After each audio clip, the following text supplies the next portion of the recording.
পারজানা রূপা। গত 15 বছর 71 টেলিভিশনে এই দুজন সাংবাদিক আওয়ামী লীগ সরকারকে উলঙ্গভাবে তারা সমর্থন করেছে। জাতি যে দিনটির জন্য অনেক অপেক্ষা করেছিল, সেই দিনটি আজকে জাতি দেখেছে। সেই দিনটি হলো 71 টেলিভিশনের দুইজন সাংবাদিক, একজন হলেন শাকিল আহমেদ, আরেকজন হলো পারজানা রূপা। গত 15 বছর 71 টেলিভিশনে এই দুজন সাংবাদিক আওয়ামী লীগ সরকারকে উলঙ্গভাবে তারা সমর্থন করেছে এবং এই দুজন সাংবাদিক শেখ হাসিনা সরকারকে স্বৈরাচার হওয়ার পিছনে এবং জনগণের ভোট অধিকার হরণের পিছনে এবং জনগণকে গুলি করে হত্যা করার পিছনে তারা ছিল মদতদাতা এবং উস্কানিদাতা। এবং তারা শেখ হাসিনার প্রত্যেকটি সাংবাদিক সম্মেলনে প্রশ্ন করে, জাতির বিরুদ্ধে প্রশ্ন করে শেখ হাসিনাকে জাতির বিরুদ্ধে লেলিয়ে দিয়েছিল এই দুইজন। আজকে এই দুইজন শেখ হাসিনার মতনই বিমানবন্দর দিয়ে পালিয়ে যাওয়ার চেষ্টা করেছিল, পালিয়েছিল জনগণের থেকে, জনগণের রোষে পালিয়েছিল বিভিন্ন জায়গায়। তারা বিমানবন্দরে পালিয়ে যাওয়ার সময় আমাদের নিরাপত্তা বাহিনী তাদেরকে গ্রেপ্তার করে। এই দুজন আসামিকে গ্রেপ্তার করে উত্তরা থানা মামলা নাম্বার 4824 এই মামলায় তাদেরকে গ্রেপ্তার করে আজকে আদালতে উপস্থাপিত করা হয়।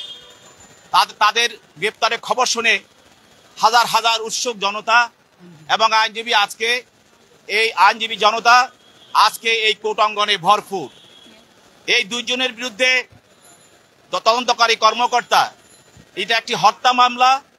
এই হত্যা মামলায় আপনারা জানেন যে উত্তরা জসিমউদ্দিন রোডে আন্দোলনের সময় গত 6-8 তারিখে আন্দোলনরত অবস্থায় ফজলুল করিমকে গুলি করে হত্যা করা হয়। তার ভাই জিলানি এই মামলা দায়ের করে এবং এই মামলায় তারা একটি হত্যা মামলা দায়ের করে। সেই মামলায় এই দুইজন আসামিকে সম্পৃক্ত দেখিয়ে আজকে আদালতে প্রেরণ করা হয়। তদন্তকারী কর্মকর্তা এই দুজনের বিরুদ্ধে 10 দিনের রিমান্ড প্রার্থনা করেন। প্রার্থনায় তিনি তদন্তকারী কর্মকর্তা বলেন যে এই ঘটনার সঙ্গে, এই হত্যার সঙ্গে এই আসামিদের যোগসাজশ রয়েছে এবং এই হত্যা করার পিছনে আসামিরা বিভিন্ন সময় টেলিভিশন এবং সংবাদের মাধ্যমে উস্কানি দিয়ে সরকারকে হত্যা করার সহায়তা করেছে এবং ষড়যন্ত্র করেছে। অতএব ষড়যন্ত্র, উস্কানি এবং এই হত্যার সঙ্গে তাদের প্রত্যক্ষ পরোক্ষ জড়িত থাকার কারণে তাদেরকে এই মামলায় সম্পৃক্ত করা হয় এবং 10 দিনের রিমান্ড প্রার্থনা করে। বিজ্ঞ আদালত এই তদন্ত কর্মকর্তার আবেদনের প্রেক্ষিতে এবং এই প্রাথমিক তদন্তে এই আসামিদের বিরুদ্ধে অধিক তথ্য প্রমাণ, নির্ভরযোগ্য তথ্য প্রমাণ পাওয়ার কারণে এবং আরো অধিক তথ্যের জন্য এবং এটার সঙ্গে আর কারা কারা জড়িত, কিভাবে জড়িত তা বের করার জন্য তাদেরকে আরো জিজ্ঞাসাবাদ করার প্রয়োজন।